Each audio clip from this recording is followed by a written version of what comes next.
On va pouvoir commencer cette conférence sur la nature en ville.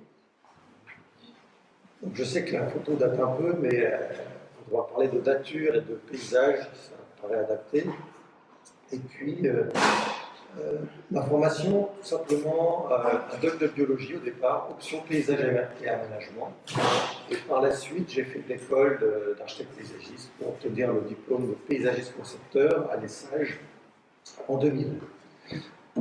Donc j'ai une entreprise qui fait de la conception et maîtrise d'œuvre, de paysage, on va voir pas mal de projets ce soir, et puis une entreprise qui fait de la recherche et développement sur des procédés qui permettent de faire la transition écologique des villes. Donc voilà pour la présentation générale. Donc quand on fait effectivement de la recherche et développement sur différents procédés, ça passe par des cours techniques, des études, des partenariats aussi avec des entreprises. Il faut savoir que dans le Maine-et-Loire, on a quand même la chance d'avoir des entreprises de haut niveau sur le monde du végétal, sur la vie du sol et sur des techniques très pointues. Avant de parler de la ville, on va faire un petit tour dans l'évolution du paysage agricole et puis aussi au niveau planétaire pour voir les conséquences que ça a sur la vie. On va partir de très très loin, puisqu'on va parler de dates qui sont assez essentielles pour comprendre tous ces phénomènes. L'univers, 13,7 milliards d'années, la Terre, 4,5 milliards d'années. La vie apparaît sur Terre très très rapidement, vers 3 milliards, 8 milliards d'années. Les bactéries commencent à apparaître. Et des cyanobactéries commencent à produire de l'oxygène, c'est la grande oxydation qui s'est produite il y a 2,5 milliards d'années. Donc là, on est en milliards d'années. Voilà, il y a des petites bêtes dans les océans qui produisent de l'oxygène, ça change la chimie de la Terre. Et là, on arrive en millions d'années. Et en millions d'années, il y a un phénomène assez intéressant. À cette époque-là, vous avez des requins dans les océans, des requins qui sont quasiment les mêmes qu'aujourd'hui, mais vous n'aviez pas de plantes sur Terre. Vous aviez des terres émergées, des roches, des minéraux, mais il ne se passait rien au niveau des terres émergées. Il y avait trop d'oxygène, les animaux et les plantes n'avaient pas la capacité d'envahir ce milieu-là. Il y a 400 millions d'années, vous avez des bactéries et des mycorhizes, des champignons microscopiques, qui ont commencé à préparer la terre émergée pour la venue des plantes et des animaux. Il y a 400 millions d'années, effectivement, les mycorhizes ont commencé à pénétrer dans la roche. C'est le seul être vivant à être capable de rentrer dans le minéral pour en extraire des éléments qui vont nourrir les futures plantes. Ce qui est important aussi, c'est que le plus ancien fossile de plantes a été trouvé en Anjou et date d'il y a 400 millions d'années au niveau planétaire. C'est le fossile le plus vieux de la planète qui a été trouvé en Anjou, à côté de Beaupré-aux-Anges. Donc voilà, le monde évolue à son rythme.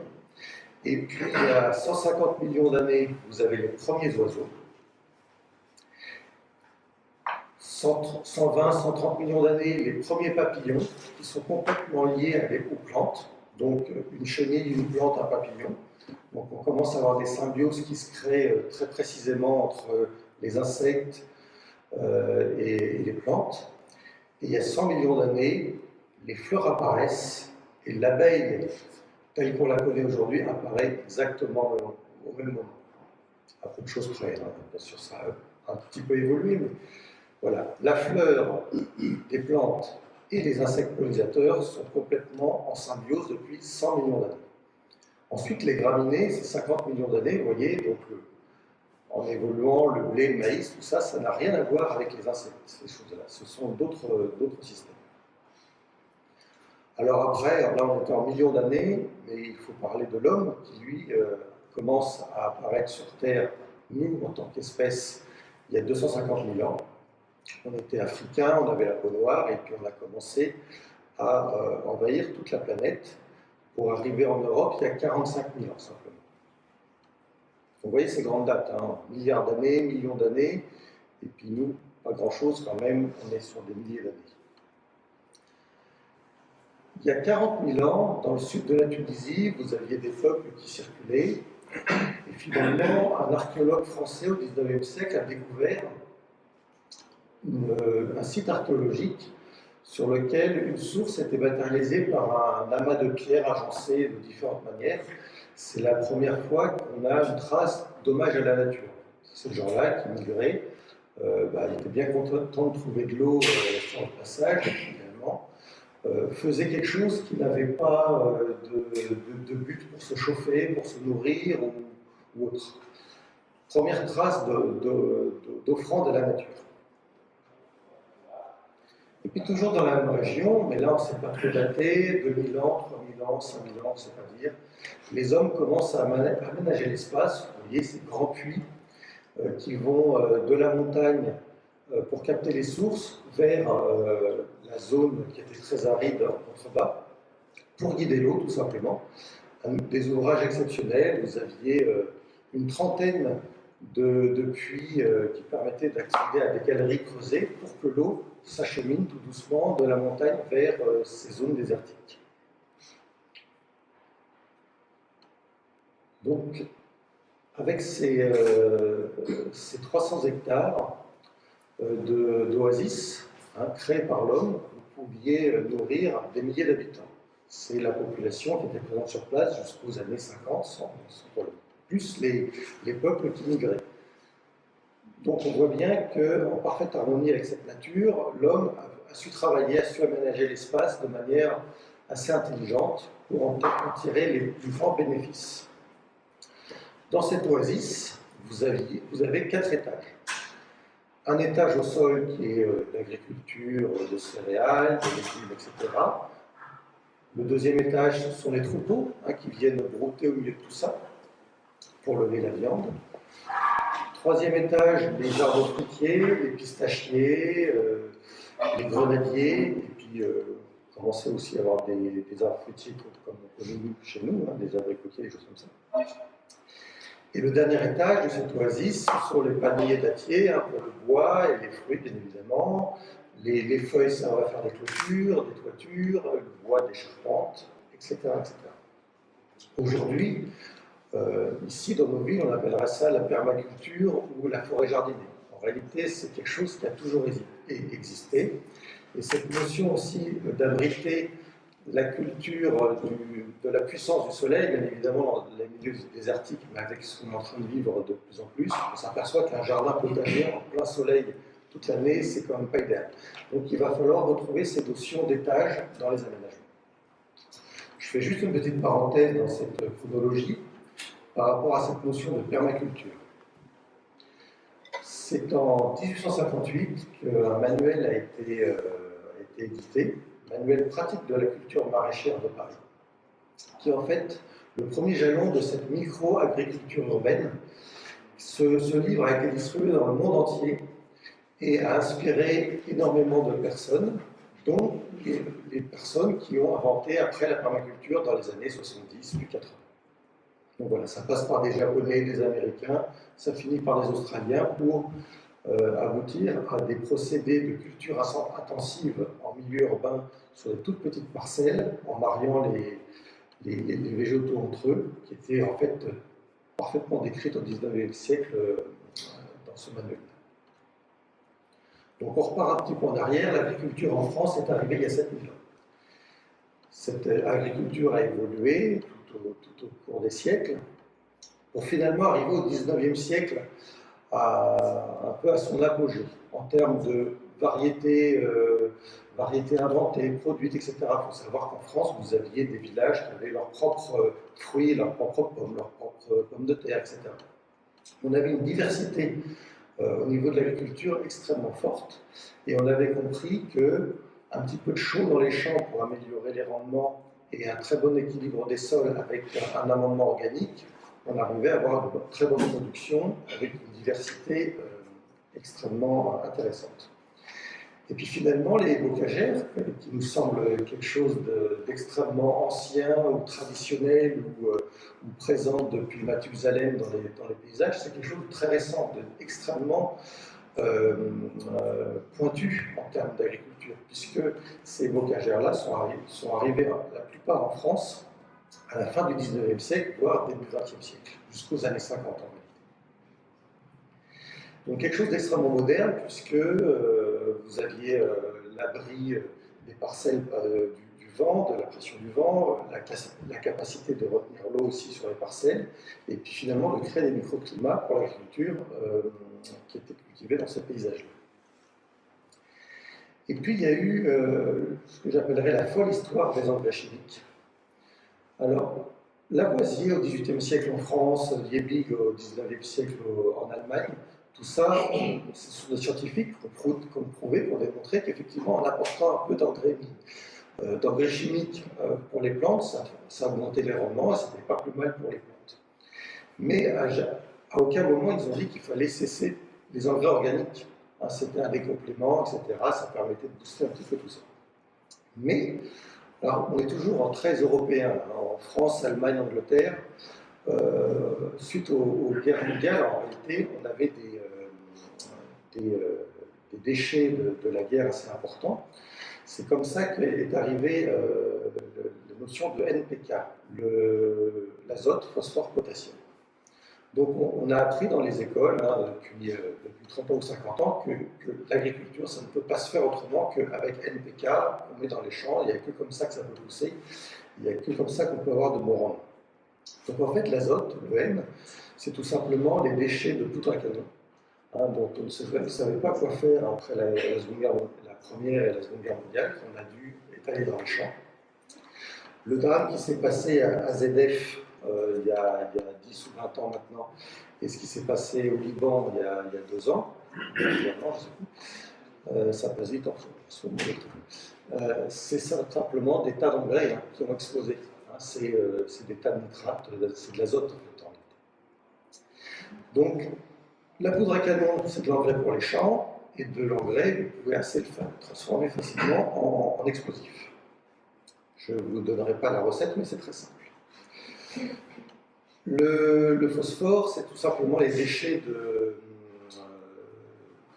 de fonte d'acier, pour produire des canons, pour produire de l'acier, pour produire des objets manufacturés. Et puis le potassium, c'est une autre histoire. Ça, la France se fait dessaisir en 1870 de l'Alsace et la Lorraine. Il y avait des grosses carrières de phosphate en Alsace. Et les Allemands, en dédommagement de la guerre, nous obligent à utiliser le phosphate d'Alsace dans nos champs. C'était un échange. Vous avez perdu la guerre, donc vous devez nous payer du phosphate pour mettre dans vos champs.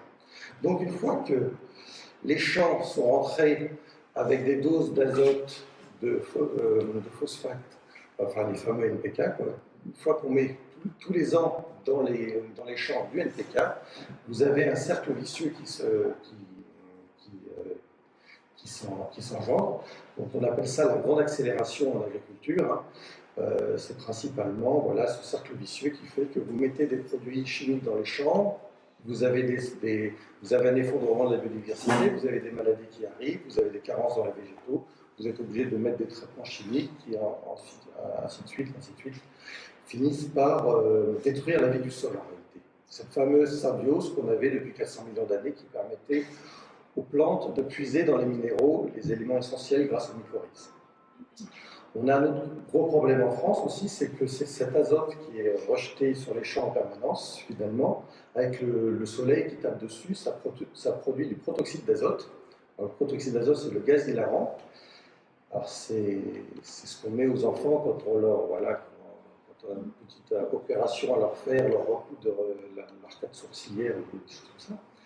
Mais ce protoxyde d'azote est aussi 300 fois plus puissant que le CO2 pour le réchauffement climatique. Donc quand on dit que l'agriculture en France est un grand vecteur de gaz à effet de serre, ce n'est pas parce que vous avez quelques tracteurs qui tournent dans les champs de temps en temps à consommer du gasoil, c'est aussi parce que vous avez du méthane dans les élevages intensifs et aussi beaucoup de ce type de gaz qui s'échappe de cette agriculture. Donc voilà, à force de faire ça pendant des décennies, on obtient un paysage qui est stérilisé au niveau de la vie du sol, sur des millions d'hectares. Donc ça, c'est une photo de la France l'été. Et finalement, une production qui est peu diversifiée, peu adaptée au changement, d'incapacité à retenir l'eau, on le voit bien avec les drames qui se passent quand il y a des pluviométries assez importantes, et puis finalement des pesticides aussi qui accompagnent tout ça et qui volent au. Le Maine-et-Loire est dans le rouge cramoisi pour ce type d'utilisation de pesticides. Donc on n'est pas dans un secteur privilégié par rapport à l'utilisation de ces produits-là, aussi bien en engrais qu'en pesticides. Je vous épargne le fait que, en réalité, la plupart des céréales produites en France ne servent pas du tout à nous nourrir nous, mais servent à nourrir principalement les animaux d'élevage. Et ça sert aussi à faire de la peinture, ça sert aussi à être exporté contre du gaz naturel qui nous permettent de faire les engrais azotés. Les petits granulés d'engrais azotés qu'on voit balancer dans les champs, ça vient du gaz naturel. On n'a pas de gaz naturel en France, donc on l'importe en échangeant les céréales qu'on produit en France.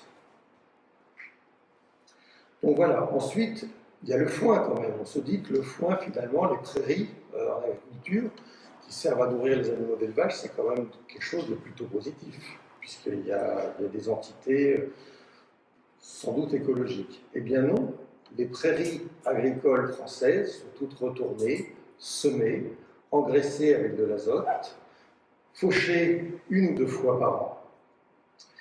Quand vous fauchez une prairie, alors là vous avez en illustration en fond une prairie que je surveillais, une prairie agricole qui avait été semée, je la surveillais pour voir à quel moment elle a été fauchée. Elle a été fauchée au mois d'avril. Quand on fauche une prairie entre le mois de mars et le mois de juillet, vous interrompez le cycle de reproduction de toutes les fleurs sauvages, de tous les insectes, de tous les oiseaux qui sont liés à ces milieux-là. C'est un véritable drame écologique. Dans la vallée de la Loire, on a tous entendu parler du râle déjeuner, qui est un petit oiseau qui se déplace dans les prairies. Il a quasiment disparu de nos vallées en juin, tout simplement parce qu'on fauche leur nid, on fauche ces oiseaux-là au moment où ils se reproduisent. Je crois que le budget pour essayer de les sauver, il reste que quelques couples là à changer. Le budget, c'est plus d'1 million d'euros pour dédommager les agriculteurs, pour les faire décaler leur fauche ou pour faire surveiller les nids. C'est plus d'1 million d'euros pour quelques couples. Et on en est rendu. Et finalement, les prairies fleuries naturelles ont quasiment totalement disparu du territoire français. Même sur le bord des routes, on vous dit qu'on fait de la fauche tardive avec la fauche raisonnée, mais si on intervient au mois de juin, ça interrompt les cycles de reproduction de toutes ces espèces-là. Donc voilà, comment on traduit le fait que ces fleurs, finalement, ces fleurs qui étaient complètement liées aux insectes pollinisateurs, disparaissent du paysage en ville et à la campagne, évidemment, en regardant notre production de miel française. Regardez 1995, 35 000 tonnes, ça ne fait que s'effondrer, alors que le nombre d'apiculteurs a doublé en 10 ans. Il y a de plus en plus d'apiculteurs, il y a une vraie volonté de s'attacher, à essayer de redresser la barre, mais ça ne sert à rien de mettre des ruches si vous n'avez pas des fleurs.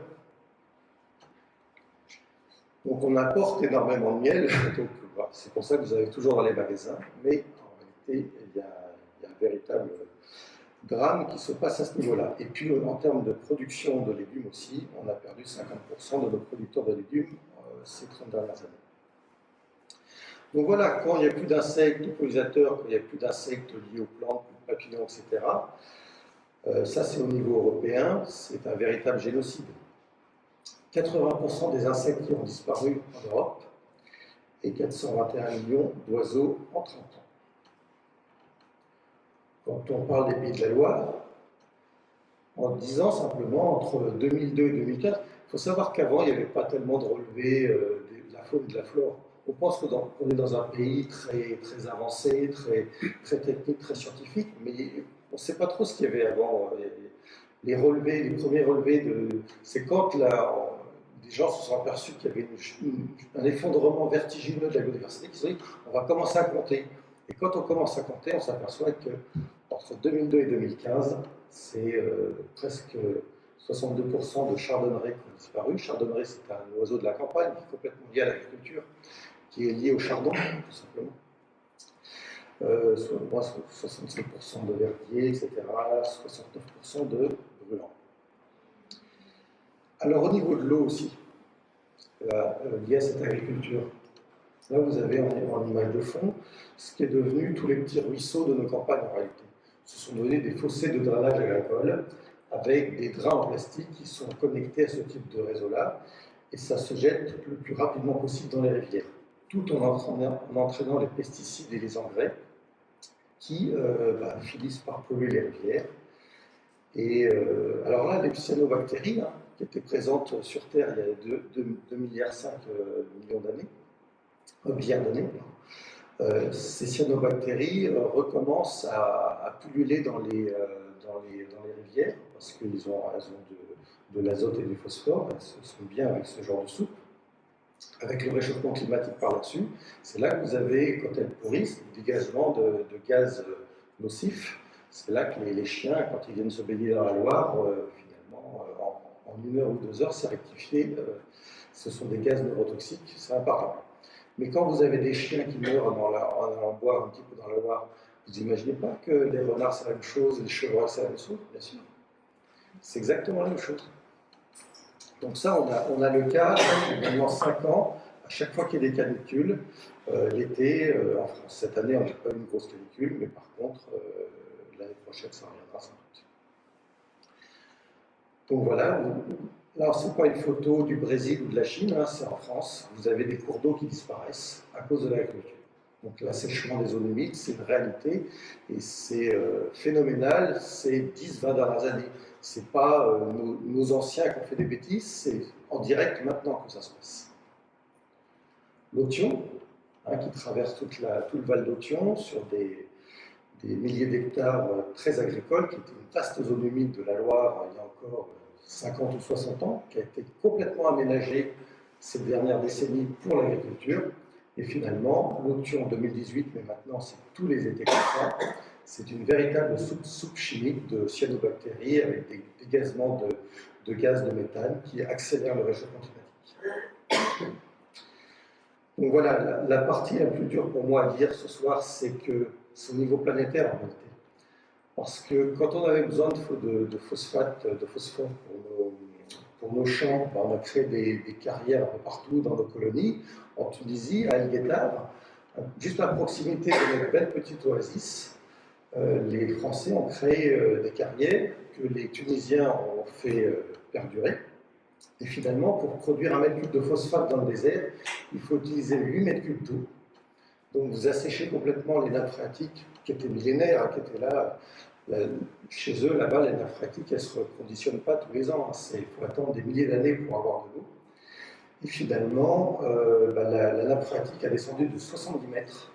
Elle est de plus en plus salée, bien évidemment. Donc, pour entretenir l'oasis, avec un taux de chômage aussi aberrant, puisqu'on frise les 30% de chômage sur place, donc ça n'apporte pas de travail aux gens.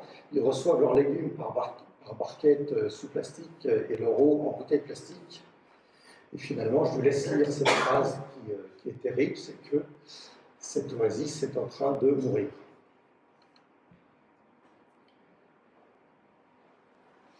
Donc, la planète est entrée dans une nouvelle ère depuis les années 50 qui s'appelle l'Anthropocène, la modification de la planète Terre par l'être humain. On en joue.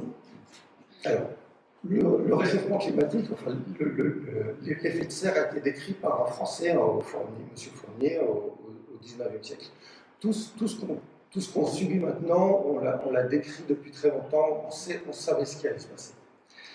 Dans les années 60, le réchauffement climatique a été annoncé clairement. Dans les années 70, les scientifiques pensaient qu'on allait réagir. Et puis finalement, vous voyez, l'agriculture biologique a été inventée dans les années 60 en enjeu au niveau planétaire. On avait M. Raoul Lemaître qui a inventé les notions d'agriculture biologique dès ces années-là en enjeu. On ne les a pas écoutées à aucun moment. Là, on commence. Le précurseur du bio, militant du bio, tout ça c'est bien joli, c'est uniquement la recherche du sol vivant, ce qui a toujours existé, qui ne peut pas faire autrement si on veut être raisonnable. Il faut avoir un sol vivant pour pouvoir cultiver, pour pouvoir adapter la ville au réchauffement climatique. On a aussi Thomas Pesquet, qui dans chaque mission essaye de faire des choses le plus pédagogiques possible pour nos enfants. Et on voit bien, c'est avec cette photo-là, la fragilité de l'atmosphère, la fragilité de l'impact de l'homme aussi sur la Terre, notamment en Europe. Hein, donc arrêtons de critiquer les Brésiliens, les Chinois ou je ne sais pas qui. En Europe et particulièrement en France, on a fait très très fort. Le réchauffement climatique, il y en a encore certains qui avaient des doutes il y a quelques années, maintenant on n'a plus de doutes.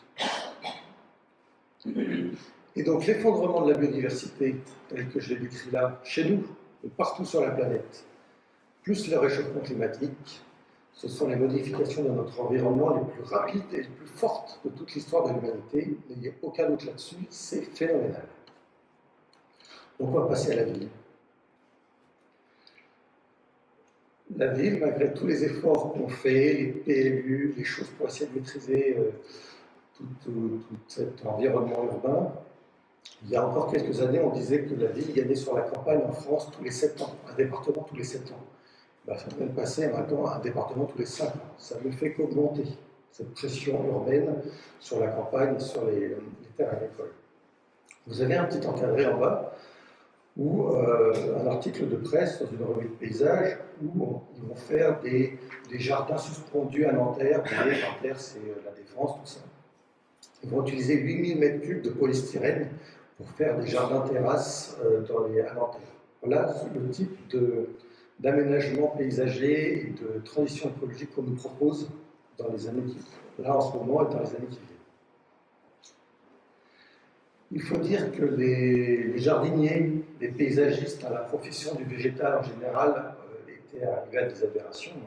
Alors, quand je parle de jardinier de ville, bien évidemment, il y a des élus derrière, il y a des services techniques derrière, donc il y a tout un regroupement de facteurs qui font qu'on est arrivé à ce type de système-là.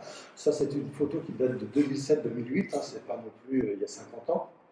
Mais comment peut-on aller au milieu d'un rond-point dans la circulation avec des poids lourds et tout, avec un tracteur habillé en scaphandre, passer des produits chimiques au milieu d'un massif de pensée pour décorer la ville. C'était il y a 15 ans. Quoi. Comment on a pu en arriver là? Et ça a continué, c'est-à-dire qu'il fallait que le pied des clôtures soit propre. Donc on balançait du Roundup, du glyphosate partout dans la ville pour que tout soit propre à la demande des habitants.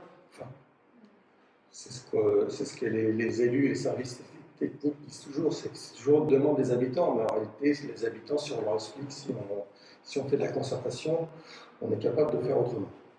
Puis à côté, là, à partir du moment où le sénateur Labbé, en 2017, a interdit les produits phytosanitaires en ville, ce qui est la moindre des choses, il y avait des villes qui ont commencé dès les années 2000, donc toujours la loi un peu en retard, mais au moins elle existe. Interdiction en 2017 de désherber chimiquement les trottoirs et les allées, donc on envoie le jardinier passer son après-midi à arracher des petites touffes d'herbe. Voilà. C'est aberrant. Et ça continue. Parce que vous allez au Salon des maires à Paris encore maintenant, la partie environnement, vous avez dans cette zone-là qui pourrait s'attendre à des solutions intéressantes pour la nature en ville, vous avez que des désherbeurs thermiques maintenant. Vous n'avez plus le droit aux désherbeurs chimiques, donc vous avez des désherbeurs thermiques. Avec des engins, alors celui-là ne doit pas coûter très cher, mais c'est des engins sur roues, autotractés, etc., qui valent 12 000 € pour se déplacer dans la ville et griller en permanence tout ce qui va pousser. Là, vous avez un sympathique jardinier sur une commune ligérienne qui, ça c'est au mois de mars, donc au mois de mars il n'avait plus avant, donc il doit sécher le trottoir avec son chalumeau avant de pouvoir griller la plante. Et comme un peu de chaleur, et puis 15 jours après, il faisait exactement la même chose. Donc, voilà. Ça, c'est d'actualité, ça continue. C'est sans fin. Et puis, donc en fait, je vous annonce quelque chose, c'est qu'on n'a pas commencé à faire la transition écologique des villes, malgré tous les beaux discours, les beaux articles, les beaux colloques sur les 9e assises de la biodiversité, assise nationale de la biodiversité, bienvenue à Massy. Regardez, quand on sort du TGV, quand quand on se rend à ce type de colloque, voilà ce qui nous accueille. Donc, vous avez une publicité à droite pour vivre à la campagne, vivre dans un jardin, etc. Vous avez cette histoire de biodiversité, et puis finalement, vous la cherchez sur c'est des quartiers qui sont très récents, qui sont sortis il y a quelques années. On parle quand même dans les PLU de choses comme ça, de végétaliser la ville, mais dans les faits, ça n'arrive pas encore. Et puis vous vous rendez au colloque, vous avancez dans la ville, et là les services espaces verts essayent de vous faire de la biodiversité urbaine, du paysage urbain. Donc à gauche, vous avez une petite oasis qui a été reconstituée sur le parvis du colloque là. Et puis au fond, vous avez un piano avec des géraniums qui sortent du piano. C'est quand même un savoir-faire exceptionnel. Alors, le pire de tout, c'est quand même à droite. Vous avez des commerciaux au salon de la biodiversité qui vont vous vendre des bancs. Ils vendent des bancs hôtels insectes. Voilà. Un truc à 2000 euros. Un truc à 2000 euros, hôtel insectes, alors qu'il n'y a pas une fleur dans un rayon de 15 km.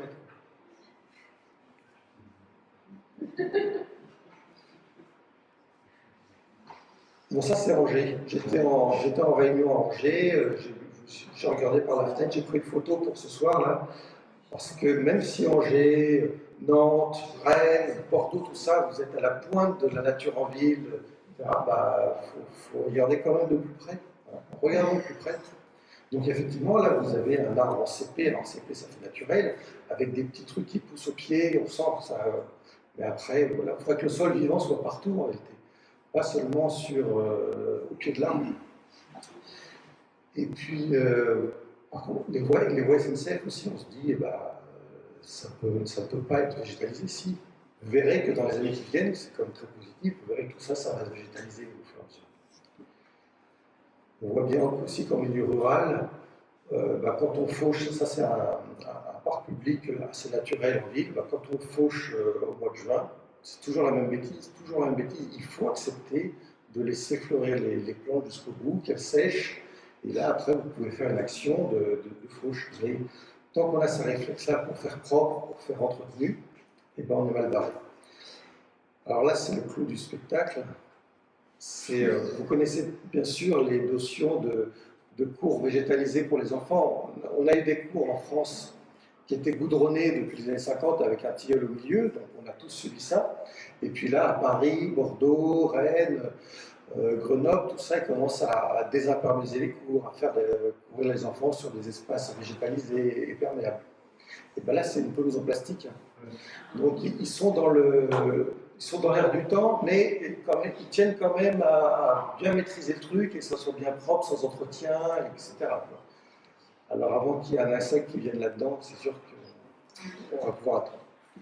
Bon, ceci dit, ça commence à venir tout doucement. Vous voyez, ce sont des rues parisiennes là, qui commencent à se végétaliser tout simplement, à peu de frais. On a encore la route en goudron au milieu, mais on a des techniques qui nous permettront de faire basculer ça dans un sol vivant et une trame brune. Hein. Trame brune, c'est la trame de sol vivant qui pourrait s'emparer de la ville sur l'ensemble du site. Donc voilà, ça commence à venir. Ce qu'il faut bien comprendre aussi, c'est qu'on va faire la transition écologique, on va pouvoir la faire seulement si on recycle la ville sur la ville. Il faut arrêter d'aller chercher de la terre à la campagne pour faire des massifs de pleine terre dans les opérations. Il faut vraiment se servir de ce qu'on a sur place pour végétaliser cette ville et rendre le sol vivant. Alors vous allez me dire, c'est quand même bizarre, parce que faire pousser des choses dans un tas de gravats comme ça, dans un tas de goudron, c'est compliqué, mais non. La vie du sol se concentre sur les premiers centimètres. C'est là que tout se joue. Toute la biodiversité se joue sur les premiers centimètres de la croûte terrestre. Et finalement, 40% de la biodiversité mondiale est dans ces premiers centimètres. Donc elle est invisible à l'œil nu en réalité. Hein, vous savez tous que dans une cuillère à soupe de sol vivant, vous avez des millions et des millions d'organismes vivants de différents types.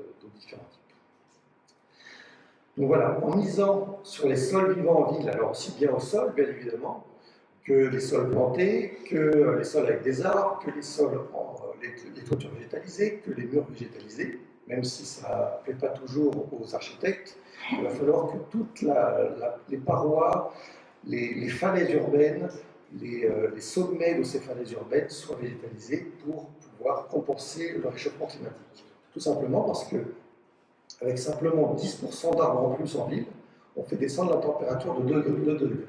Donc on a tout intérêt à végétaliser un maximum ces espaces-là.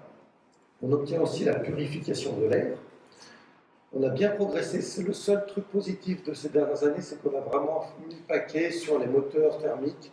Ils sont de moins en moins polluants. On fait attention aussi à éviter pour les grandes villes les embouteillages. On essaie de faire du covoiturage. Et c'est vrai que depuis le confinement, on a un vrai gain de qualité de l'air. C'est une bonne chose, comme on le voit ça aussi. Avant le confinement, on avait des couchers de soleil formidables sur la Loire, des rouges cramoisis. Plus le coucher de soleil est cramoisi, plus vous avez des particules dans l'air en réalité. Quand vous avez des grosses éruptions au niveau planétaire, vous avez des couchers de soleil pendant quelques mois qui sont phénoménaux. Et quand l'atmosphère est très polluée, quand on regarde vers Nantes ou vers Paris, et vous avez des beaux couchers de soleil bien rouges, ça veut dire que vous avez des concentrations de particules dans l'air très très fortes.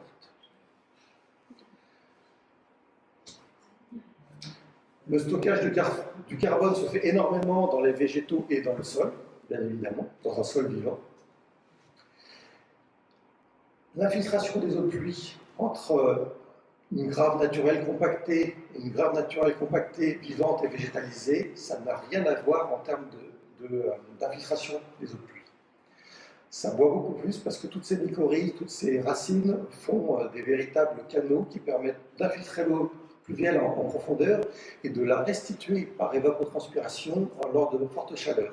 Donc on a tout à gagner à infiltrer l'eau sur place. D'ailleurs, c'est la réglementation européenne en 2025 comme ça. L'eau qui tombe quelque part, elle devra s'infiltrer là où elle tombe. D'où toiture végétalisée, d'où murs végétaux, d'où routes végétalisées, etc., etc. Places végétalisées, trottoirs végétalisés, etc. Et ensuite, le dernier point, c'est que la santé humaine des habitants, tout simplement, cet apport de nature en ville est excellent pour la santé humaine, puisque depuis la nuit des temps, au moins depuis 250 000 ans, on est complètement lié à notre environnement. Et vous avez des molécules dans l'air qui s'échappent des plantes. Quand vous faites une promenade en forêt, vous respirez des choses extrêmement bonnes pour la santé humaine. Les terpènes notamment, etc. Donc à échanger entre les pesticides qui volent au-dessus des champs agricoles et les terpènes et les molécules bonnes pour la santé qui s'échapperont des villes dans quelques années, le choix est vite fait. Il y a aussi une chose très importante, regardez la photo que j'ai mise en bas à droite, laissez tomber les feuilles au sol. Les feuilles au sol, ça a toujours été, depuis la nuit des Antilles. Il y a une raison, c'est-à-dire que nos petites bactéries, nos petites mycorhizes, elles vont venir les dégrader, se nourrir le sol pour qu'ils soient vivants. Arrêtez de passer les soufflettes, les souffleuses avec de bruit partout dans l'espace public pour enlever les feuilles au sol. Et après, une fois que le sol est vivant et végétalisé, tout ça s'est dégradé. Et ça permet de nourrir le sol et que ça soit un cycle écologique définitif. Donc voilà, je vais vous présenter quelques projets maintenant qu'on a réalisés depuis une vingtaine d'années. Le festival de Chaumont-sur-Loire, donc là c'est de l'événementiel. On avait fait un jardin en 2018 avec Marie Chapelan et William Bézille, qui sont des paysagistes avec qui j'ai travaillé. Pour essayer de démontrer, alors le thème c'était le jardin de la pensée. Donc là j'ai pris la photo, vous voyez le monsieur qui pose dans le jardin de la pensée, on dirait le penseur de Rodin, donc on était raccord avec le thème.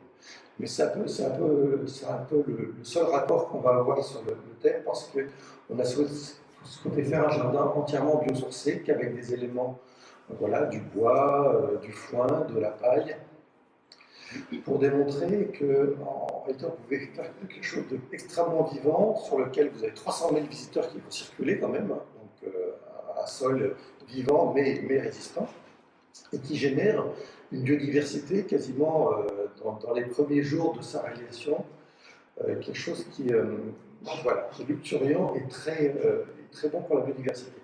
Vous avez vu, ces fleurs-là ne poussent que dans la biomasse, en fait. Ce sont des bottes de foin qui se décomposent, qu'on arrose.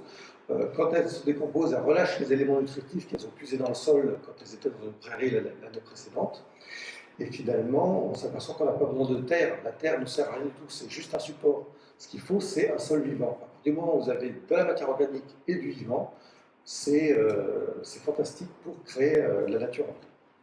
Et dans ce jardin de Chaumont, qui était de l'événementiel, on s'est aperçu que c'était une véritable maternité d'orvets, de petits mammifères, de grenouilles, de crapauds, etc. C'était incroyable. Ils passaient sous les planches de bois, là, sous le platelage, ils allaient dans l'humidité des bottes de foin en décomposition. C'était incroyable, il y avait des milliers et des milliers d'orvets, alors que les orvets, moi, ça fait un bel lurette que je ne les ai pas vus dans les pelouses. Voilà, alors ces fleurs qui paraissent très horticoles, c'est quand même un décor, c'est quand même de l'événementiel, on se dit, l'horticulture c'est bien, mais d'un point de vue de la biodiversité, c'est pas génial. Et bon, on n'en est plus là du tout parce que finalement, il n'y a plus que ça à offrir aux insectes pollinisateurs. Alors les écologues qui disent qu'il faut absolument des fleurs sauvages, des fleurs naturelles, etc. Mais quand il n'y en a plus, il faut bien trouver autre chose au moins en ville pour pouvoir faire un refuge le temps qu'à la campagne on retrouve ces plantes-là. Donc on s'aperçoit que dans les fleurs horticoles, vous avez quand même des insectes pollinisateurs qui viennent et qui se contentent de ça. Par rapport à la ville et aux différents flux de circulation, vous avez là une rue piétonne, enfin une rue qu'on a transformée en rue piétonne à Colombes en 92. C'est la plus ancienne rue du village. Donc, il faut imaginer ce petit village au XIXe siècle qui était complètement séparé de Paris et qui finalement a été englobé dans la ceinture urbaine de Paris. Et donc, entre Colombes et Paris, maintenant, vous n'avez plus aucun champ, vous n'avez plus rien. Ça fait partie vraiment de la région du Grand Paris. Donc voilà cette rue telle qu'elle était peut-être au début du XXe siècle. Et là, on voit, M. Latron, cette notion qui vous est chère, c'est-à-dire qu'en réalité, la rue n'a jamais été faite avec une voie pour des voitures et des trottoirs pour les piétons. Ça a toujours été mélangé, et ces fameux trottoirs avec cette fameuse bordure a été faite uniquement pour guider les roues des charrettes. Hein, quand vous avez un cheval devant ou des bœufs de temps en temps, des bœufs de temps en temps, c'est pas facile à manier quand même, c'est pas comme un volant, une boîte de vitesse automatique, c'est un peu plus compliqué. Et donc, ces trottoirs-là, en fait, c'était des chasse-roues qui permettaient à faire circuler ces gros engins. Vous en avez une espèce de camion de l'époque sur le côté de la photo. Et donc, finalement, on s'est dit que le trottoir, c'était pour les piétons et le milieu de la chaussée, c'était pour les voitures. Mais ça, c'est les 30 Glorieuses qui nous ont amené ça, mais pas du tout l'histoire urbaine et l'histoire de l'évolution du milieu urbain. Donc, dans cet espace-là où on a essayé de créer une rue piétonne, vous aviez tous les réseaux de la ville qui passaient là, puisque c'était la plus ancienne rue de Colombes, donc tous les réseaux passaient par là, et je peux vous dire, il y a des gros trucs, puisque maintenant, tout autour de cette rue-là, vous avez des résidences, des tours, des machins, des bidules. Donc vous avez des ovoïdes qui font 2 mètres de haut, vous avez la haute tension, vous avez le gaz, mais des grosses conduites de gaz, vraiment quelque chose de costaud. Et finalement, les techniciens spécialistes en voirie, réseaux divers, à chaque fois qu'on travaille en équipe, vous disent il y a des réseaux où on ne peut pas implanter. Donc, ce qui fait que beaucoup de projets sont arrivés à terme en disant les gens ont démissionné et finalement c'est très minéral. Ce qu'on voit souvent en ville dans les nouveaux aménagements parce que les techniciens ont dit qu'il y a des réseaux donc on ne peut pas planter.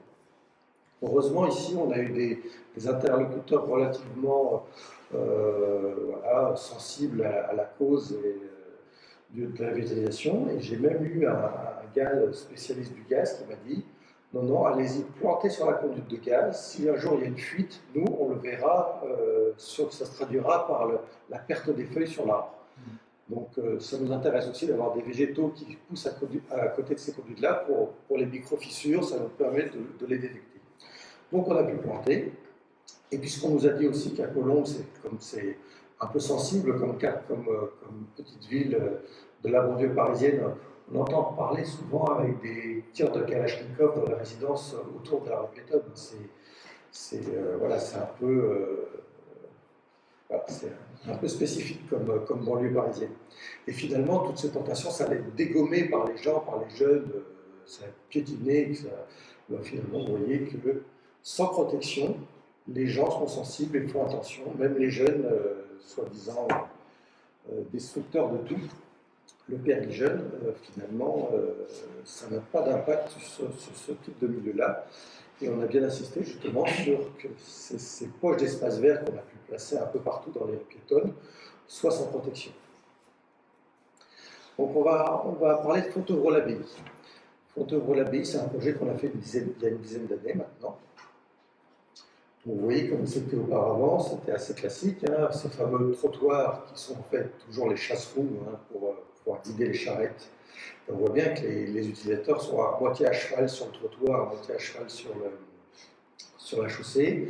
La place de la voiture aussi qui est très...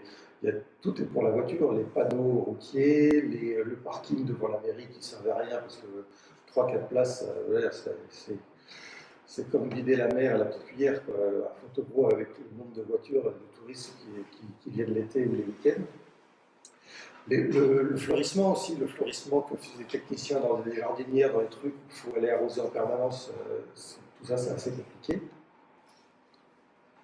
Bon, voilà ce que c'est devenu. Alors ça pourrait paraître très minéral, donc vous avez quand même une centaine de plantes qui poussent tout autour de la place.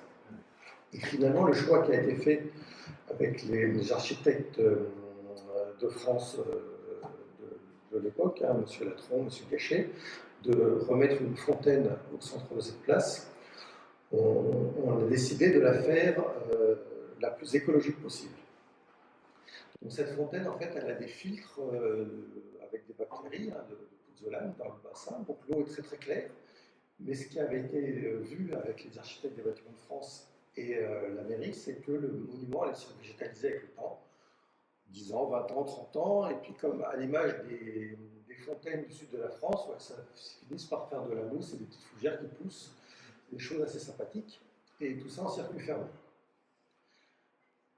Donc finalement, la notion de sale, de propre, vous voyez, en termes d'aménagement, de nettoyer, de passer au rotofil pour que ça fasse propre, de passer un produit chimique pour que ça fasse propre, de mettre du chlore dans une fontaine pour qu'elle soit bien propre. Il faut abandonner ce type de notion-là, et là, je ne sais pas si vous trouvez sale ou quoi, en tout cas, on a mis le petit mot non potable, c'est psychologique, hein, parce que c'est la réglementation qui veut ça. Vous pourrez la voir, parce qu'elle est filtrée par des bactéries naturellement. Vous avez d'ailleurs des chevaux qui font des périples, des randonnées équestres qui s'arrêtent sur la place du village et dont les chevaux boivent dans la fontaine. Si on avait mis des produits chimiques dans la fontaine, eh ben, à la fin de la balade, elle aurait été un peu entamée parce qu'ils auraient absorbé les pauvres bêtes. Et finalement, regardez ce qu'il y a juste à côté du E, à la fin de non potable. Ce que j'ai découvert aussi en observant ça, c'est que tous les insectes pollinisateurs du coin venaient s'alimenter sur cette petite unité, parce que bien sûr que ces insectes-là, ils ne vont pas boire dans les fleuves, ils ne vont pas boire dans des coupelles d'eau. Ils ont besoin d'affleurement, d'humidité, de choses, de soitement, de mousse un peu humide pour s'abreuver. Et où est-ce qu'il y a ce genre de choses en ville maintenant? On n'a plus du tout ce genre de truc. Donc, plus de fleurs et plus de zones où ils peuvent se désaltérer. Donc voilà, après Fontevraud, c'est quelque chose qui vit bien. Hein, on voit bien là, lors d'événements festifs, ça vit bien. Les sols sont vivants au pied des façades. Et finalement, la voiture qui est toujours la même, hein, il y a toujours le même nombre de voitures de camping-car qui circulent au cœur du village, mais on le ressent beaucoup moins. Une autre partie de ce village-là, l'avenue Rochechouart, telle qu'elle était auparavant, donc ça un grand classique encore une fois, avec des voitures qui se gardent n'importe où, sur les trottoirs, la notion d'accessibilité qui n'était pas du tout prise en compte. Vous avez en plus, vous aviez un feu rouge, oui, vous avez le panneau, plus le feu qui était plus loin devant l'école. Donc tout ça très urbain, un peu comme tous les villages de France, toutes les villes de France, c'est l'évolution classique depuis les années 60-70. Donc voilà ce que c'est devenu l'année suivante, avec cette notion de sol vivant qui permet de générer des écosystèmes et des plantations. Et vous commencez à voir apparaître là, dans les poiriers des rosiers lianes qui commencent en vers le pied. C'est toujours cette même notion d'étage, c'est très important. Ne faites jamais des choses trop monospécifiques et avec un seul étage. La pelouse, c'est dramatique, on en reparlera plus tard. Vous voyez, voilà, là c'est du fleurissement, c'est horticole, mais vous avez ces poiriers finalement qui fleurissent plusieurs fois dans l'année, puisqu'ils ont leur propre floraison au printemps, ils ont leur propre couleur automnale, mais aussi tout l'été, ils ont des roses qui fleurissent dans leur outil. Et finalement, le bas de l'avenue Rochechouart qu'on vient de terminer ici, on a pu faire évoluer nos techniques, puisqu'à l'époque, il y a 10 ans, on n'avait pas forcément de grosses notions de revêtement perméable et végétalisé pour faire les trottoirs, etc. Même si, les alignements d'arbres sont tous sur des réseaux, sont tous sur des réseaux et sur des fosses avec le sol vivant incorporé, contaminé par les bactéries et les mycorhizes. Déjà à l'époque, on avait cette notion-là. Mais par contre, sur les trottoirs, là, on est passé à des revêtements perméables. Et vous voyez le petit abribus avec le bardage vertical, comme nous demande l'Archidé Bâtiment de France, en nous autorisant à faire une toiture végétalisée, puisque vous avez, là je suis sur l'abribus en bois biosourcé, c'est du pin non traité. Vous avez une toiture végétalisée toute simple qui permet aussi aux insectes de venir s'alimenter et à certains oiseaux de s'alimenter. Voilà ce que peuvent devenir les trottoirs assez simplement. La voirie, un simple tricouche, donc très économique, peu de goudron, un simple tricouche sur la voirie existante, et finalement les trottoirs qui étaient avant en goudron se transforment en espace végétalisé vivant en recyclant les pavés qu'on avait découverts dans la rue d'Arbrissel en faisant les travaux précédemment. Donc la notion de recycler la ville sur la ville est vraiment présente dans ce type d'aménagement. Donc voilà la rue d'Arbrissel telle qu'elle était auparavant. Il faut imaginer le cadre de vie des habitants, l'accueil des touristes aussi, qui n'était pas fantastique. Donc, on peut faire mieux. Donc, voilà ce que c'est devenu l'année suivante. Toujours avec les mêmes flux. Alors bien sûr, la photo, là, j'ai pas pris la photo quand il y avait des véhicules, mais j'ai des photos avec les gens qui se déplacent, plus des camping-cars, plus des camions, des véhicules. Ça se passe bien. Vous voyez les gens qui sortent de chez eux pour bouquiner, un peu au fond. Voilà. Auparavant, quand c'était comme ça, vous aviez un trottoir de 70 cm de large, vous sortiez devant chez vous, vous faisiez décapiter par un camping-car. Et puis là, finalement, on remet les flux thermiques, un moteur thermique au centre de la chaussée, et puis sur les côtés, c'est vélos et piétons, les cheminements doux. Et on gère l'eau aussi. Vous voyez, il n'y a plus de bordure de trottoir, on n'a plus besoin de ce fameux chasse-roue pour les charrettes. Maintenant, on sait conduire nos vélos et nos voitures. Et l'eau se gère de manière très très douce et très très fine. Et finalement, toutes ces plantations de pieds de façade, les fosses de plantation font 40 cm par 40 cm, donc c'est tout petit. Ça contient à 60% des cailloux ou des graviers. Et c'est simplement 10% de concentré de vie du sol qui permet de faire vivre tout ça. Et ça permet aussi d'assainir les façades, puisque l'humidité est pompée par les végétaux. Et ça crée un microclimat aussi au niveau de la rue. Et regardez ce que ça devient quelques années après.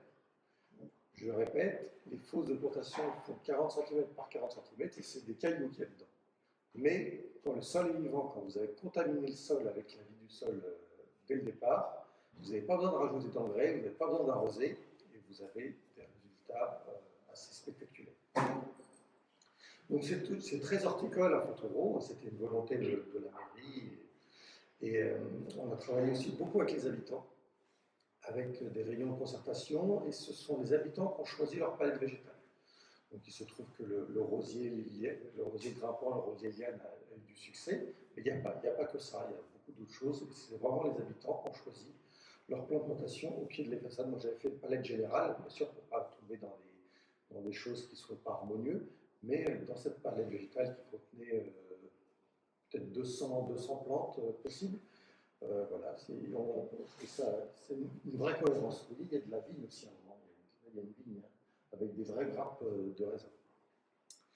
Et finalement, on se dit, bah oui, végétaux horticoles, c'est bien parce que vous avez quand même toujours des insectes pollinisateurs qui viennent dedans et qui sont très contents de trouver ça parce qu'ailleurs, ils ne trouvent pas.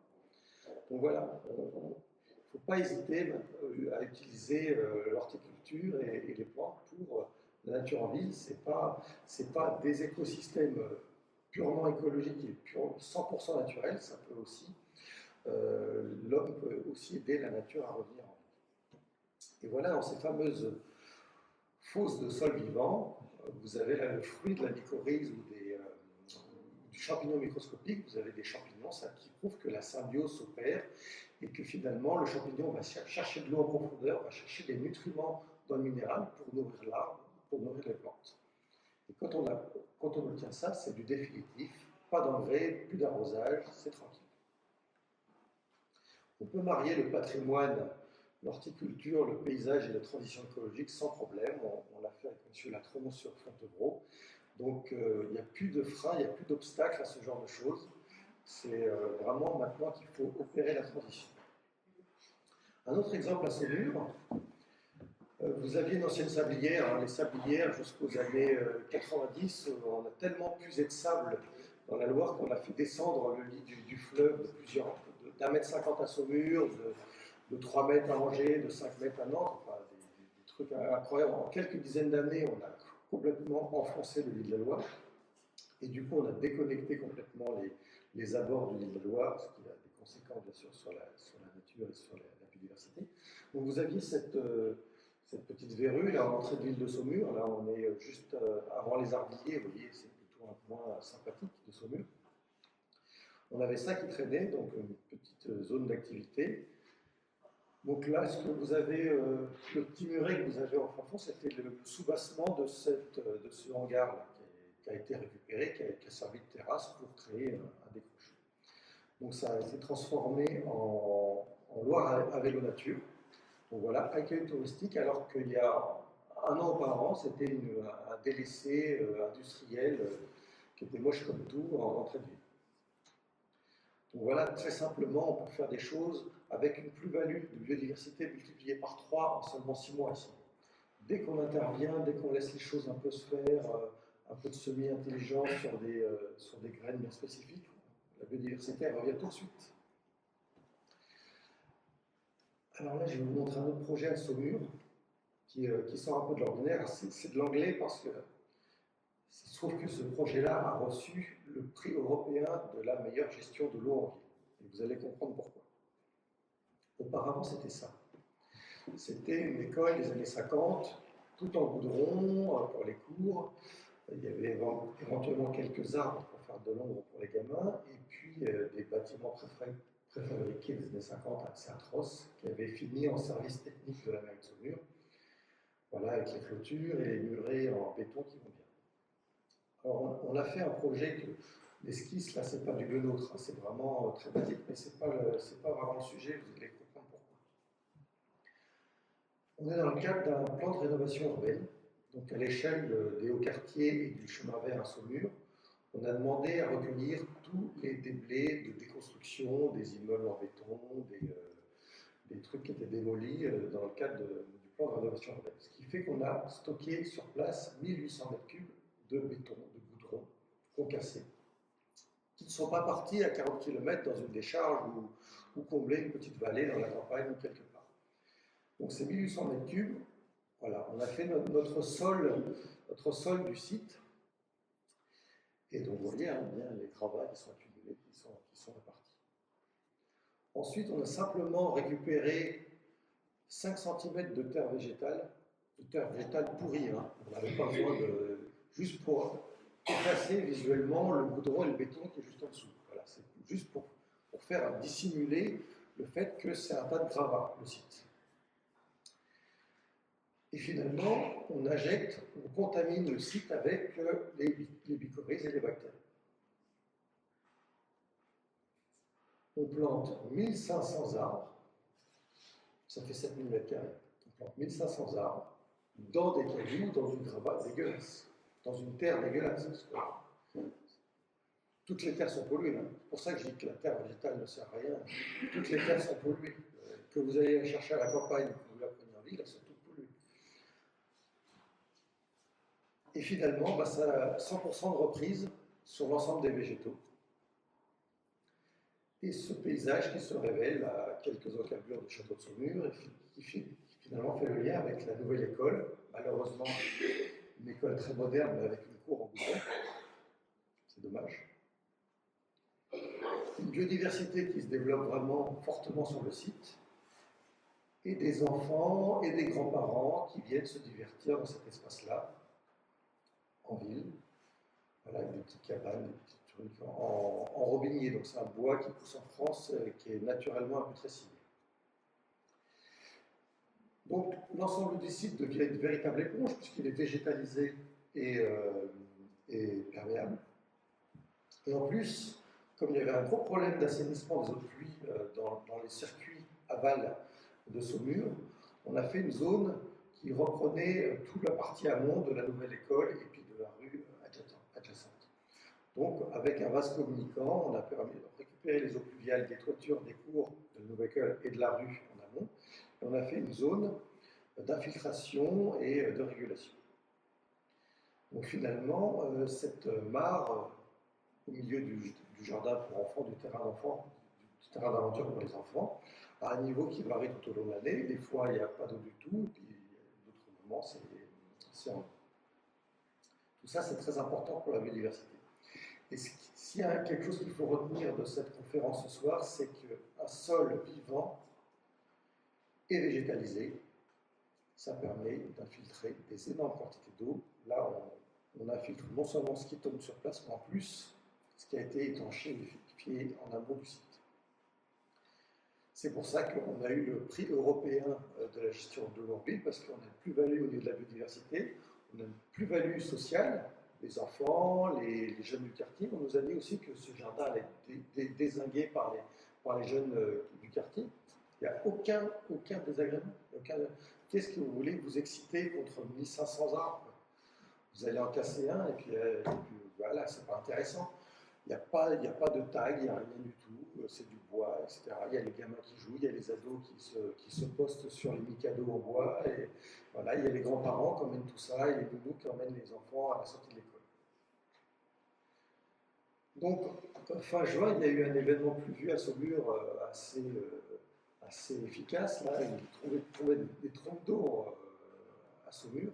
En cette fin juin ou début juillet, je ne me souviens plus. Donc, moi, j'ai foncé au Clos-Coutard là voir ce que ça avait donné. Donc, effectivement, ça a bien fonctionné. On avait notre régulation, on avait une énorme marge. On pouvait encore avoir un événement pluvieux bien plus conséquent, on avait de la marge. Mais par contre, à Saumur, dans tous les autres quartiers plus classiques, les trottoirs défoncés par les torrents d'eau, l'eau qui s'accumule dans les rues et les réseaux qui n'arrivent pas à évacuer tout ça. Alors que finalement, dans ce petit espace de régulation, on appelle ça des espaces éponges, si on arrive à faire ça dans les villes, dans les jardins publics, dans les rues, les trottoirs, on va solutionner nos problèmes de gestion d'eau, qui pourront être, cette eau pourra être relâchée aussi lors des fortes canicules, donc abaissement des températures, microclimat au sein des villes. Autre exemple, là on retourne à Massy, en région parisienne, là vous avez en fait vous avez un ruisseau qui passe en dessous. Hein, sous le goudron, là vous avez un ruisseau. Il y a beaucoup de ruisseaux, beaucoup de canalisations, de choses intéressantes qui passent dans le sol des villes. Donc voilà ce que c'est devenu, avec une vraie plus-value en termes de biodiversité, de cadre de vie. Il y a toujours le moyen de circuler, de passer à vélo, de se promener. Mais voilà, regardez dans ces prairies-là, il y a l'abeille, il y a le petit truc orange qui va bien, vous avez l'abeille là. Voilà. Si on regarde de près, ce sont de véritables refuges à la biodiversité. Quand c'était comme ça, malheureusement, tout ça c'est totalement stérile et totalement incompatible avec la transition écologique. Sur les Chartreux, toujours région parisienne, un bois abandonné depuis les années 50, voilà, en cœur de ville. On respecte l'humidité du sol, on joue avec tout ça, on fait un petit peu de landard, vous voyez, sur le ruban qui permet de passer au-dessus de l'eau.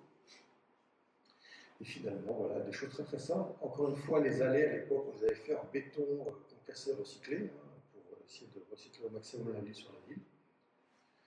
Et finalement, ce type de projet-là sert d'illustration à Plantécité pour aménager avec frugalité, qui est pour moi extrêmement important. Vous voyez bien que dans ces projets-là, même Fontevraud, on essaye de... On n'a pas passé le million d'euros à Fontevraud, alors qu'il y a de la surface et c'est du pavé. Et on est resté vraiment dans des coûts raisonnables. Parce que on n'arrivera pas à faire la transition écologique à coût de millions d'euros, c'est pas possible.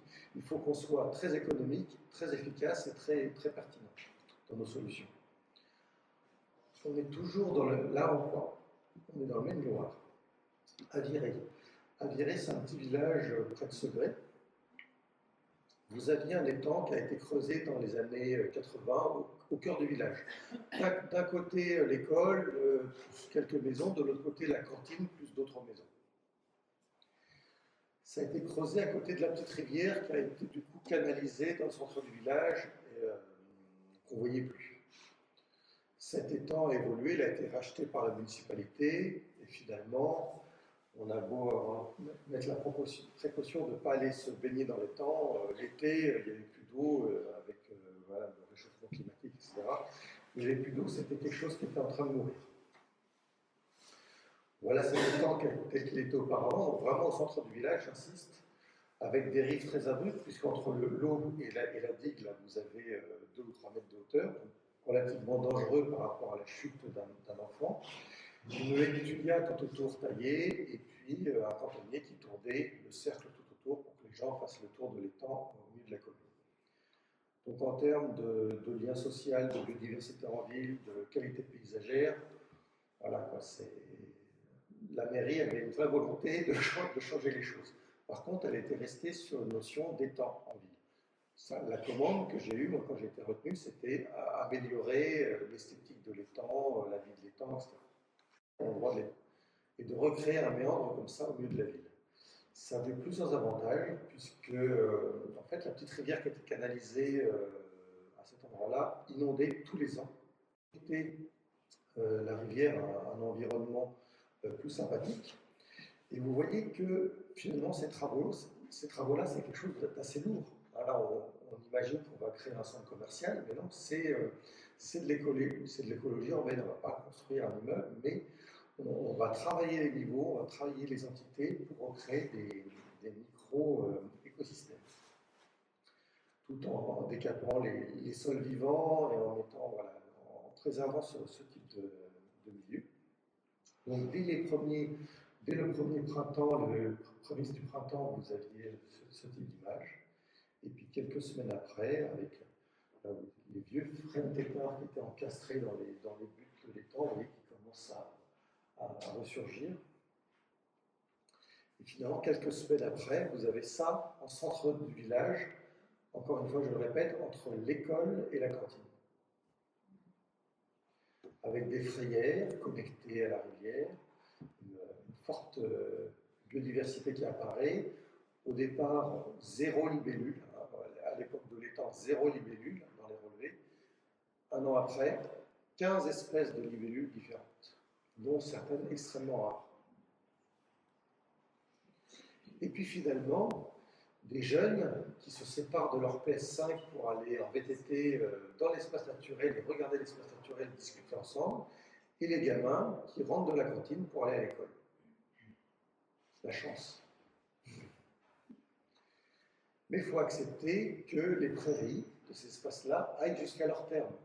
Donc il y a un moment, les prairies sont peut-être moins sexy, il faut que les dernières fleurs aient fané pour qu'on puisse vraiment faire la fauche avec exportation. Je vous expliquerai pourquoi. Donc voilà, une mise en scène avec une circulation toujours en dos, puisque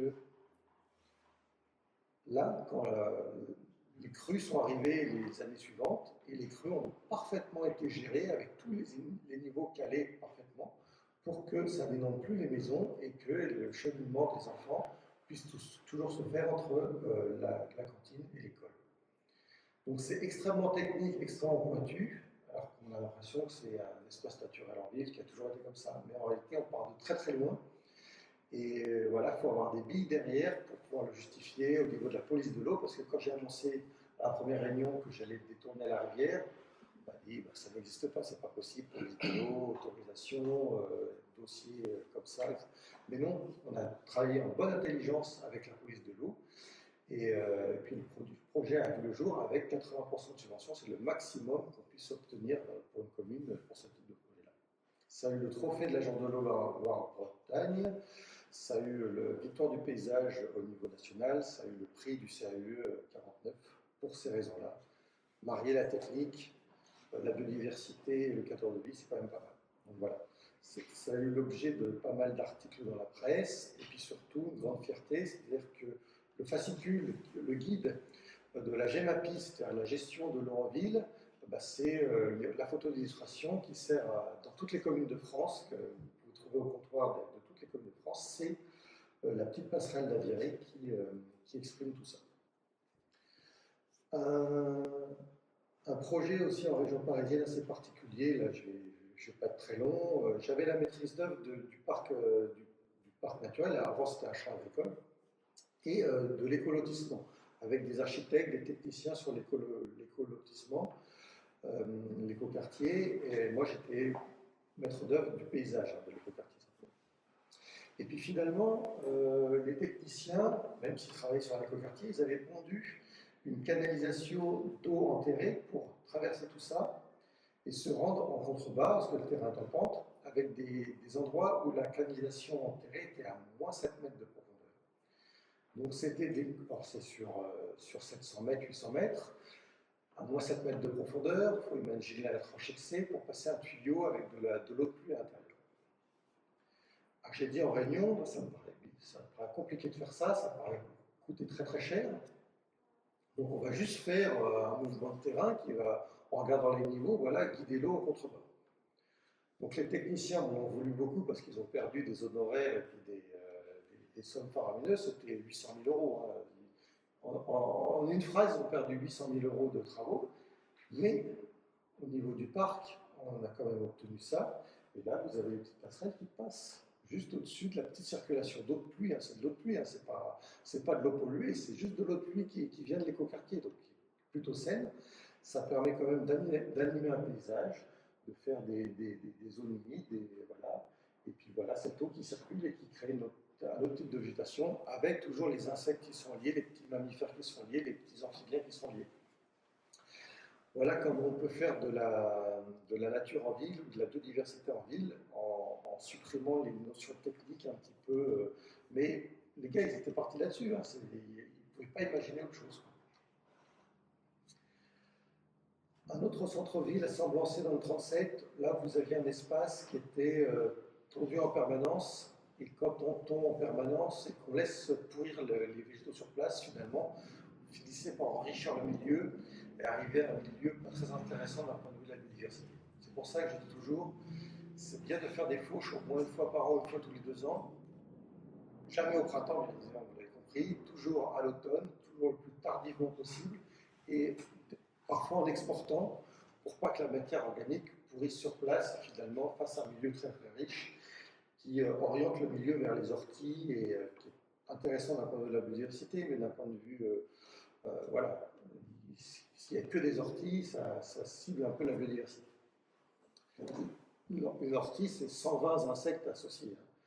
L'ortie, la ronce, c'est 70 insectes associés. Donc, vous voyez, quand on a des paysages sans orties, sans ronces, on voit aussi les conséquences que ça a. Mais si vous n'avez pas toutes les fleurs qui sont à côté, vous n'avez pas le reste de la biodiversité. Donc voilà, ces touffes d'herbes sèches qui pourrissent au sol, c'est très très mauvais pour la biodiversité. De tondre la pelouse en permanence, vous l'avez bien compris, c'est dramatique pour la biodiversité. Donc on a fait un petit projet d'espace naturel en centre-ville.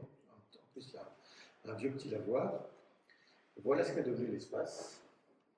La première année, vous avez des jeunes filles là, qui font une séance photo où il y a des fleurs. C'est quand même plus sympathique que ce qu'il y avait avant. Et puis des jardins pour les enfants, avec des clôturés pour les enfants en bas âge. C'est pour ça que vous avez une petite barrière. Là, vous avez quelques moutons, quelques agrès pour les enfants les plus jeunes. Et puis après, plus loin, des jeux pour les ados. Et puis on peut faire des photos assez exceptionnelles dans ce type d'espace. Et finalement, en ne tondant plus, bon, c'est vrai qu'on a semé des fleurs, mais il n'y a plus le gars qui passe toutes les semaines ou tous les 15 jours avec son micro-tracteur en train de tondre. On laisse faire un peu les choses. C'est vrai qu'on tourne un petit peu autour des bancs, on tourne un petit peu autour des zones de jeu, voilà, tout simplement, mais pas plus que ça. Et malgré tout ce travail-là qu'on fait avec la population, puisque ça, c'est des réunions publiques, il y a les cantonniques, et ben, le fait qu'il y ait une petite frontière, vous voyez, entre deux espaces, ben, ça ne change pas non plus les mentalités. On a toujours le monsieur qui s'embête là à cet espace-là, alors que finalement on aurait pu faire tout le village à cette image-là, ça n'aurait pas été plus mal, mais non. Il y a toujours des vieux réflexes, donc il va falloir changer notre regard. Donc Pierre-sur-Yon, en Vendée, on a l'impression que c'est l'Amazonie, mais en fait c'est le Peupleray. Donc en termes de valeur écologique, aucun intérêt.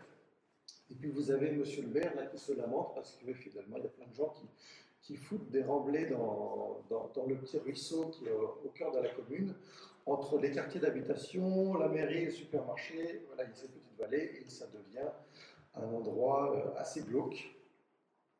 On enlève les peupliers, on fait du débardage à cheval, etc. On associe les enfants des écoles. Voilà ce que devient la petite vallée.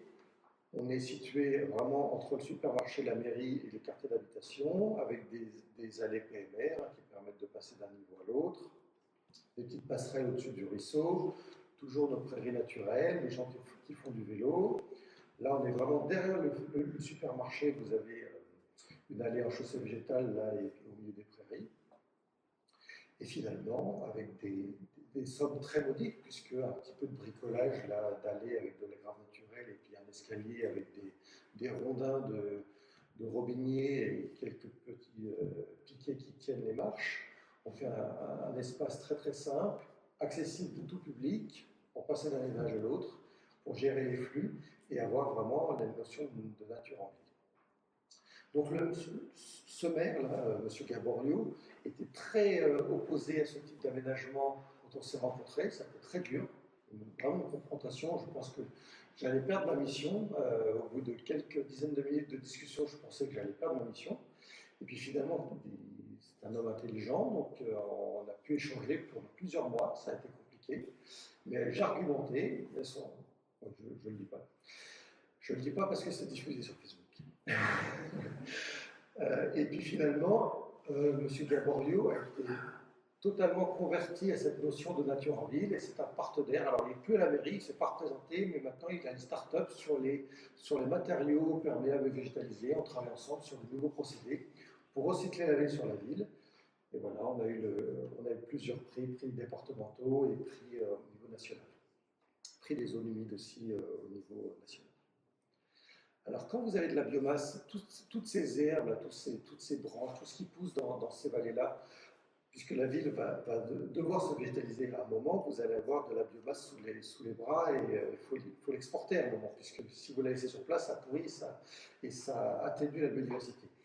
Donc, cette biomasse, vous pouvez la mettre en petites briques, des petites bottes de foin par exemple, de fauche tardive, et on s'aperçoit qu'en arrosant ce foin et en plantant dedans, ça se décompose. Vous pouvez faire des jardins autour de l'abribus, mais aussi pour accompagner les gens qui vont à la mairie. La petite vallée est à 50 mètres sur le côté. Donc voilà, on arrive à valoriser cette biomasse en permaculture, mais aussi en biogaz, en biocarburant et en isolation de maison. Je le dis là ce soir, on ne va pas le dire jeudi, mais le foin de fauche tardive est bien mieux pour l'environnement que la paille. La paille qui doit retourner au sol des champs pour nourrir la vie du sol. Donc voilà, en fait, cette biomasse, vous voyez, une prairie, hein, quand elle a maturité, c'est pas forcément très esthétique, hein, je l'avoue.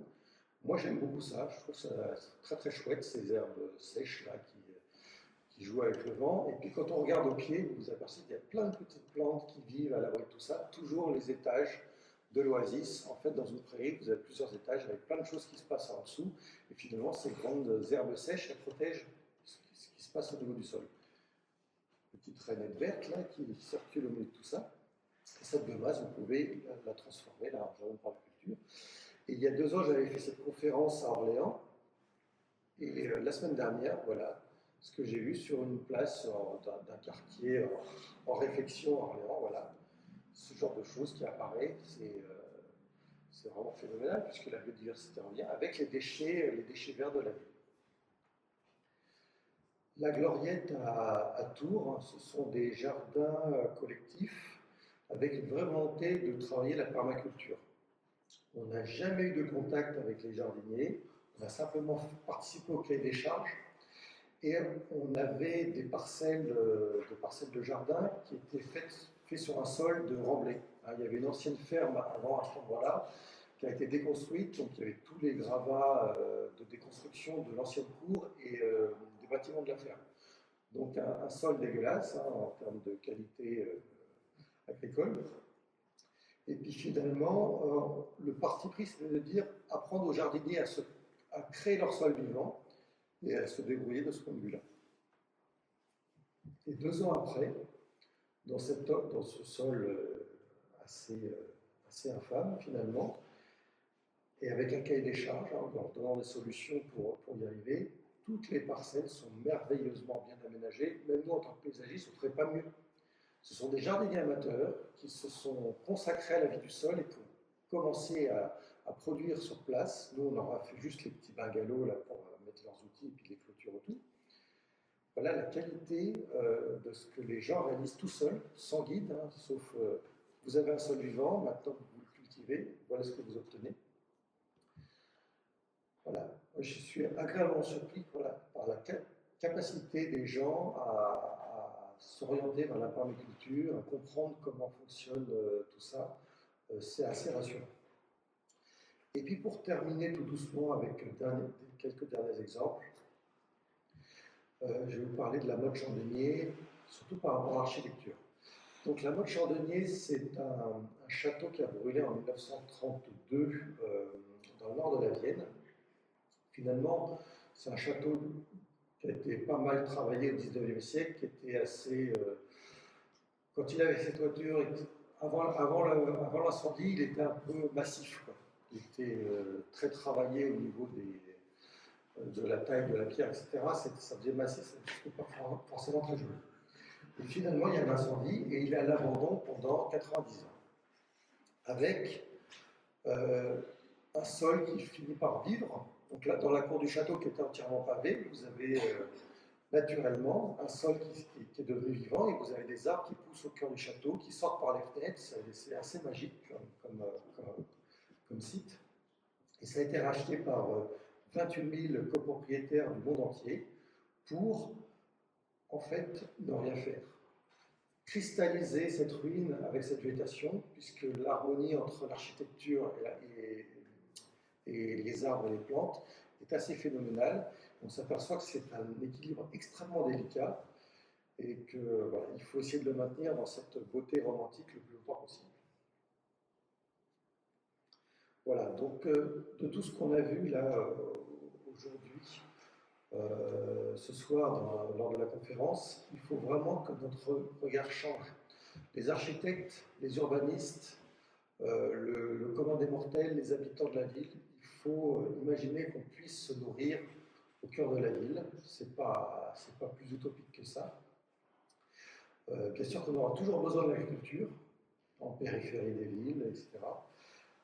Essayer de consommer le plus local possible, ça fait qu'on va avoir une diversité d'agriculture qui va revenir autour des villes et dans les villes.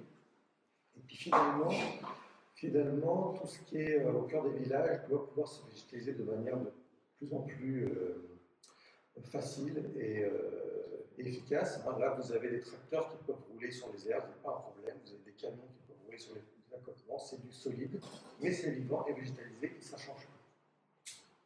Vous voyez, les enfants qui sortent de leur abribus avec une clôture végétalisée et qui se rendent chez eux à pied ou qui auront mis leur vélo à côté de l'abribus le matin, voilà.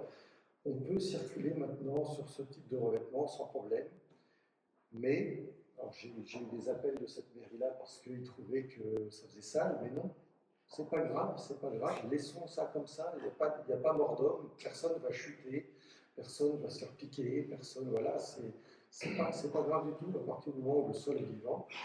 On infiltre énormément d'eau de pluie, c'est dans les secteurs, si on fait ça, c'est parce qu'il y a des problèmes de gestion d'eau. On ne fait pas ça pour se faire plaisir, c'est parce qu'on solutionne la gestion de l'eau en ville. Et voilà, il y a toujours les camions qui passent. Là, on est entre une voie SNCF et on est au cœur d'une ville, on n'a pas l'impression. Mais voilà, on peut avoir toujours nos bus, nos camions qui nous livreront avec certainement du biogaz dans les années qui viennent, ou peut-être de l'hydrogène, même si ce n'est pas idéal. Et les gens pourront toujours faire du sport et regarder cette famille en bord de route là, qui regarde la nature, qui cueille la nature, et cette petite fille qui rentre chez elle avec son coquelicot sur un trottoir perméable et végétalisé. Il n'y a pas de problème de boue, il n'y a pas de problème de chute, il n'y a pas de problème d'agression, tout va bien. Tout va bien. On va pouvoir le faire de manière simple. Regardez aussi les projets qu'on a sur les cours d'école. On peut faire ça sans problème pour des cours d'école avec de l'eau, des cabanes dans les arbres, des agrès pour les enfants, des nids pour se détendre, des filets dans les arbres pour discuter entre copains et copines. Il n'y a plus aucun problème technique pour faire ça en ville, partout, dans les jardins, au-dessus des immeubles, dans les cours, sur les places de village, etc. Et le chardon, qui est en fait très martyrisé, parce que Napoléon, dans le code Napoléon I, ça fait plus de 200 ans quand même, il a dit qu'il fallait enlever les chardons, donc on nous dit toujours qu'il ne faut pas de chardon. Mais le chardonneret, qui a presque totalement disparu du Maine-et-Loire et des Pays de la Loire, bah, sans chardon, il finira par disparaître définitivement. Donc dans ces espaces-là, il faut laisser un petit peu d'ortie dans un coin pour certains papillons qui sont assez magnifiques. Laissez des chardons, c'est pas grave, c'est très beau le chardon, puis vous voyez à quel point les oiseaux, mais aussi les insectes, pourront trouver refuge dans ces espaces-là. Merci beaucoup.